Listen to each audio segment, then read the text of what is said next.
All right, Wolf, here we go. Marvin Harrison Jr. in his NFL debut. You could have told me, this is, okay, on Friday. Yeah. You could have said, here's two scenarios. One of them's going to happen, okay? You could have said, Marvin Harrison Jr. is going to have one catch for 4 yards. Yeah. Or you could have said Marvin Harrison Jr. is going to have 130 yards and 2 touchdowns. Now, did I think he was going to have 130 yards and 2 touchdowns? Probably not. But if those were the two options, I would have taken the 130 yards and the 2 touchdowns. Not as a choice. I just thought that would have been more realistic than him having one catch for 4 yards in his first ever NFL game. And I know the pushback is, hey, he's a rookie. Yeah. 18 players, 18 rookies had more receiving yards than Marvin Harrison Jr. yesterday. 2 of them in that game. One of them being Trey Benson. Oh, my goodness. Where do you begin there on this one? Yeah, you know what? That's not a bad place to actually start on that one. I'm embarrassed once again. You know what? I deserve this. I do. I deserve this kick in the face that I got. That's how disappointed I was. Now, once again, it doesn't change my overall feeling of Marvin Harrison Jr., Basinonians. Heed my words and you hear me well. I still think he's going to have a great year. Having said that, for me to sit around and talk about how Marvin Harrison Jr. was going to be from week 1, wide receiver 1,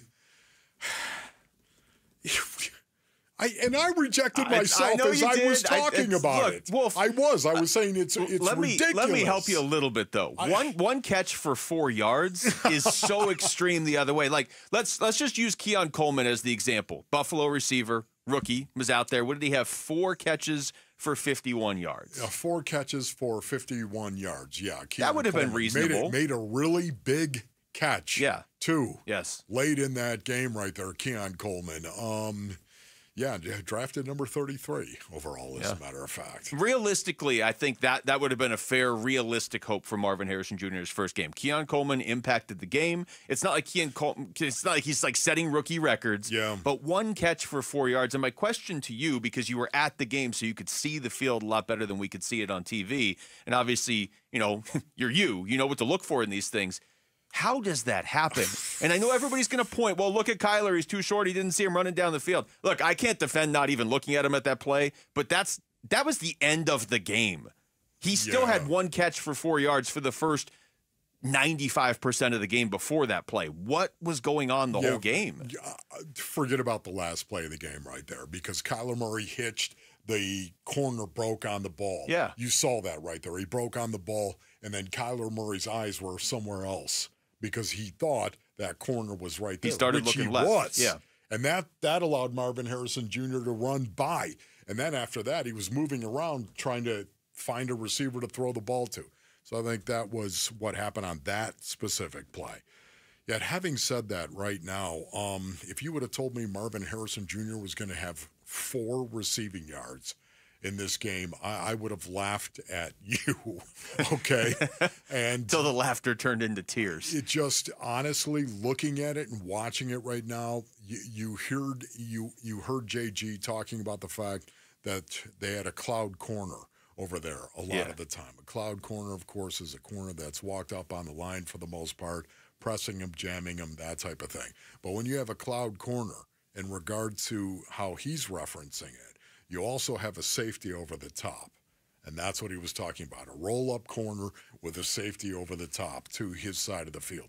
Having said that, it wasn't always the case with Marvin Harrison Jr. They also played man from time to time. How many times have you and I talked over the last 4 months since the draft of how much attention are teams going to pay to Marvin Harrison Jr. early in the season? Like, are they going to say, prove it, Rook? Or are they going to – and here's the cut from Jonathan Gannon. They were clouding them. So when they were playing shell, they were playing forms of cloud to them, 2-man to them, swiping to them. So credit to Buffalo there. So I understand everybody's not, perfect in week 1. But either, A, that answers the question. Buffalo was giving him a lot of attention. Yeah. But B, like you just said, it wasn't on every play. So where was he on those other plays? And then C, when they're doing that, why isn't somebody else wide open?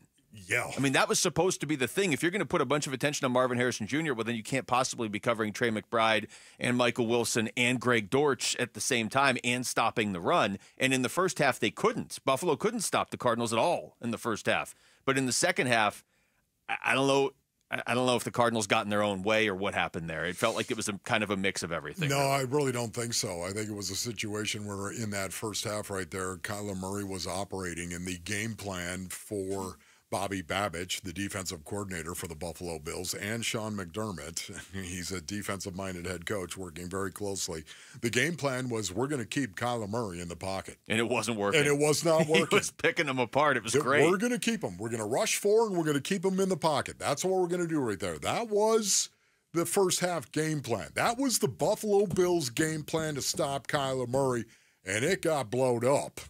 So now what happened? Well, they came out in that second half, and they started bringing some blitzes. They started bringing some pressures, 5-man pressures. Six or more, I should say, is a blitz. 5, those are pressures right there. They started amping it up and coming after Kyler Murray, and that's when they started to experience more success. And a lot of it, too, had to do with the win. Now, I also want to say this one thing right here. Jonah Williams, too. Okay, Jonah Williams, yes, going down as well.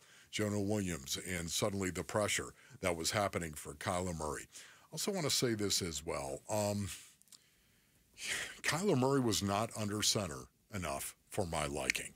Can I just tell you that? In the second half. In the second half. In the first half, he was. The first half, he was under center 8 times.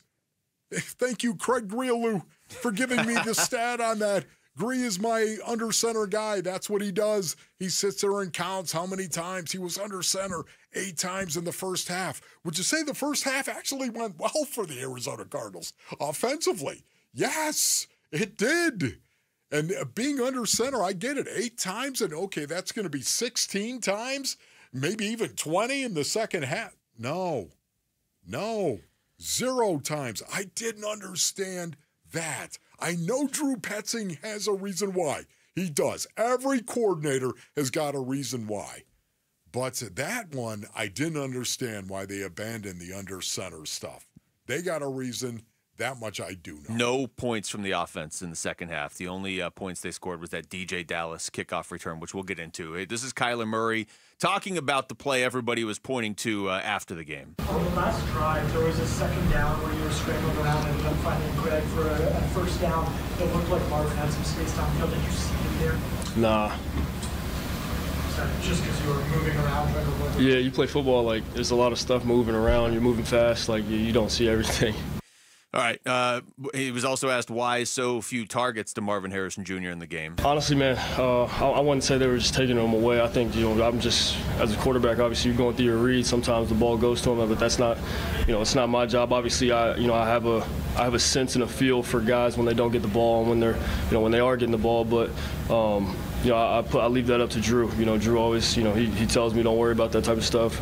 Just keep playing your game and get the ball to where the ball's supposed to go. So was that it with both with Marvin and Michael? Just the offense was just elsewhere. You just saw red things and kind of take the ball out. Yeah. It wasn't any not trying to get them the ball. You know what I mean? So this is what I would say, Wolf. This is kind of where I am on it about 24 hours later. It's Marvin Harrison Jr.'s first NFL game. Now, I did just read off 18 rookies that had more receiving yards than him yesterday. But yeah. It's half tongue-in-cheek right there. It's his first NFL game. They didn't play together at all in the preseason, and I thought that was kind of evident early in the game. Like, those guys, just him and Marv in particular, did not seem to be on the same page. But it can't ever happen again. Like, I hear what Kyler's saying. He's moving around, and he's not calling that play, and this and that and stuff happens. That's fine. But this guy isn't supposed to be a number 3 receiver. He's supposed to be one of the best in the NFL eventually. Not in week 1 of his career, not in week 2 of his career. I get it. But, stuff has to change. Otherwise, this team isn't as nearly as dangerous on offense if he's just a decoy running around out there. You're right about that once again. And, how disappointed were you when he dropped the ball? That was a wicked drop. I thought something was wrong with my TV. Read. It was a great read from Kyler Murray. And guess what it was? It was the dig, except it was against a zone in which he had to sit that dig down immediately instead of running across it, because then you're just working into the zone as opposed to actually being in the zone. And that's what he did right there. And Kyler saw it, It was a perfect throw right on the money. Just like the Michael Wilson pass was a perfect throw right on the money. Yeah, but this was even worse. It was wide open. It wasn't a contested catch. I mean, at least Michael Wilson had a guy running at him and knocked him as soon as the ball went out of his arms. It was a contested catch. This was wide open. Marvin Harrison Jr. dropped it. And you know what? Here's my bet. That might be, ultimately, the best thing that ever happened to him. I did like that they went right back to him on the next If you're play. only going to target him 3 times, maybe the best thing that could happen, he has 4 receiving yards. And drop the one that really, really stings and sits in the soul. Doesn't it, Marvin? Thanks for watching Wolf and Luke. Tap to see more and click the button in the middle to subscribe to Arizona Sports.